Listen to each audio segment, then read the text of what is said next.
Guys, just like we talked about, if you could just let Coach Evero know who you are, raise your hand for questions. We'll go ahead and get started. I'm waiting for the first one to pop up here. So at this point, I will go ahead and defer to the group, whoever wants to get started. Let's go with Mike K. You raise your hand first. Hey, nice to see you again. Mike K from the Charlotte Observer. How you doing, Mike? I'm well. How are you? Good, good. So, you guys draft DJ Johnson. It sounds like you have a development plan for him. What stood out to you as the head of the defense about his tape? Well, he's first of all, he's a smart football player.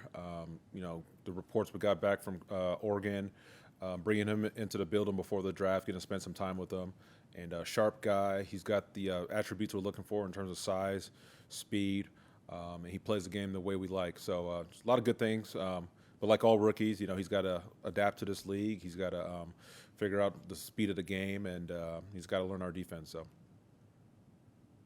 And then, if I could follow up on another rookie, Jamie Robinson, he's obviously kind of a hybrid player. What does he kind of bring to that back end? Yeah, versatility. At Florida State, he was playing linebackers, nickel, safety. He was doing a lot of different things. He's got a good feel for playing different spots. Obviously, that shows his intelligence and what he could do above the neck. And we're excited about him. All right, let's go David Newton and Darren Gay. Hey, Coach. Good to be here with you. I wanted to ask you, now that you kind of getting into the on the field stuff, what is your plan for Jeremy Chinn? Well, we don't want to talk too much about that. I'll say this: we think very highly of him. I think he's a heck of a player. He's a weapon that we're definitely going to try to utilize, and I know that he's an asset for us to have. So, I'm sorry I lost you there, sir. Sorry, I got muted there. You're not going to use him in a traditional sense, then? Is that fair to say? Say that one more time. You won't use him in a more traditional sense that he's been like the last couple of years? Well, I don't want to get into too much of the specifics, but we just value his skill set. He's a guy that could do a lot of different things, and you just got to have him on the field. So, and we're going to figure that out as we work through. I want to ask you about Dom too, being back here at Carolina and living across the street basically from the practice field. Mm-hmm. What have you seen in him that kind of feels like he's not just re-energized, but just seems to be really happy where he is? Yeah, well, Dom is such a consistent person. 2016 when I was his QC to last year to this year, it's like he's the same person, even keeled, love for the game, passion for the game. But you do see a sense of nostalgia in him. There's a lot of things that bring back memories for him, and so he's got some good stories about when he was the head coach here, and so that's been cool. But and I know he enjoys being here and being in this community. But yeah, Dom's been great. He's been the same. But I know there's like all of us, we're excited to be here. Ejiro, on draft weekend, Frank said he was pretty confident there was another starter at outside linebacker among that group that includes Haynes, Etor, DJ, all those guys. As you go through this process, and especially with Brian not participating day to day, how do you kind of separate those guys and draw distinctions maybe between them or learn more about them? Well, these guys are doing a lot of different things technically and fundamentally than they've done in the past. And we're really just focused in on that. We're not worried about depth charts or anything like that. We're just trying to get better. And it really doesn't matter even if you're a solidified guy like Brian Burns and JC or somebody that's, trying to fight to make the team. Like the only thing that we can all control is just getting better and being the best versions of ourselves. And so that's all we're emphasizing and working on. And, as we work through, those things will sort itself out. Do any of those guys seem more natural in that process than others after making some degree of transition? They're all doing a really good job. They're all working hard. They're all getting better. We've seen great improvement from the first day of that first time we went on the field for the veteran minicamp till now. So there's been a lot of ground covered, and so we're just got to continue to push through and get better, players and coaches. All right, Joe, then Mike.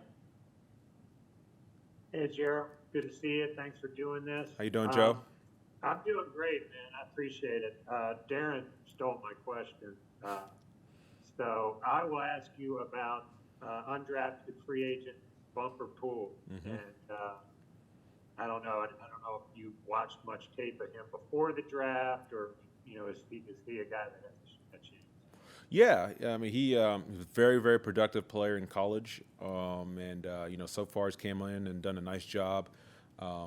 Really appreciate his level. In the few days we've been together, his level of preparation, and he's really into it and really doing the things that you need to do to be a good professional. And so, like all of us, he's got to fight every day and get better. And when preseason comes, he'll have a chance to make some plays and see what he could do. Back on the topic of edge, is there a kind of a pecking order you can run off for us?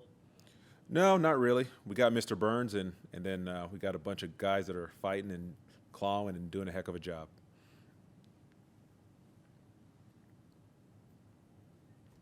Not to be dwell on edge rushers, but you guys signed Jordan Thomas, who's another guy who's converting from a different position. What did he show from you guys? What did he show you guys in minicamp? And also, can we get an update on how Ejiro is kind of transitioning to outside linebacker from his natural position? Yeah, so Jordan, he really flashed some athletic ability. I didn't know much about his story before the minicamp, but just watching him go through some of those positional drills for the outside backers, you see the feet, the hand, the length, all that stuff, and so we think it's going to be really good to work with him, and he's a really good person as well, and really eager to learn, and so that's going to be exciting.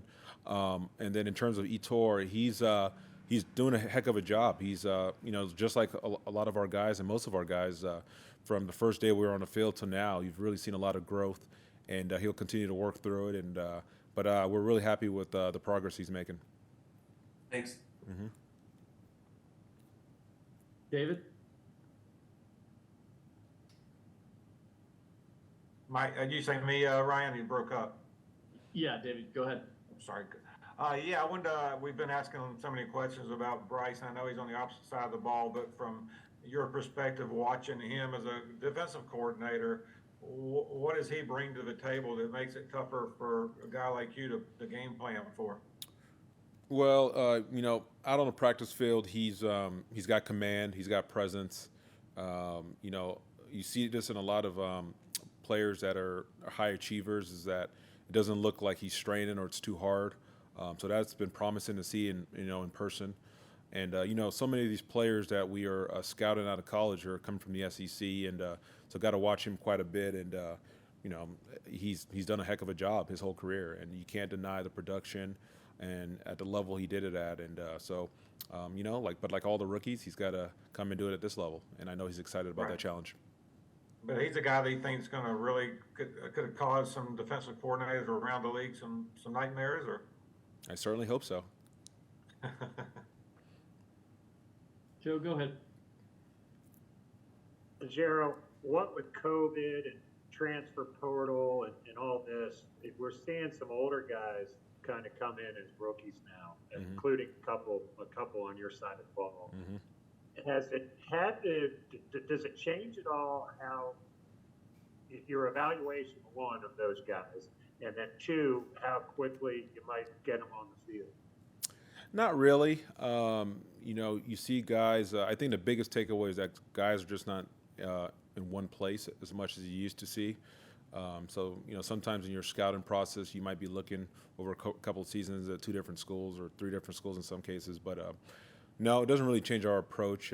There's still such a drastic difference from the college game to our game. Really the lifestyle is as big a change as anything. And so I think that's the biggest adaptation for the guys. And that's where, the biggest struggles and challenges present themselves. Back to you, Mike. Hey, are you the type of coordinator who prefers having a bunch of different guys who can play nickel, or having a guy who is kind of that just permanent fixture of the defense? That's a hard question to answer. I'd like to think that what we try to do as a staff is, what the guys that we have, we're obviously scouting certain traits and certain characteristics, and we want high-level performers. But at the end of the day, the guys that you have to make the defense work around them, and so that's what we try to do. All right. Anything else for Coach? All right, Coach. Thank you so much. For All right. Thank you, guys. Appreciate it.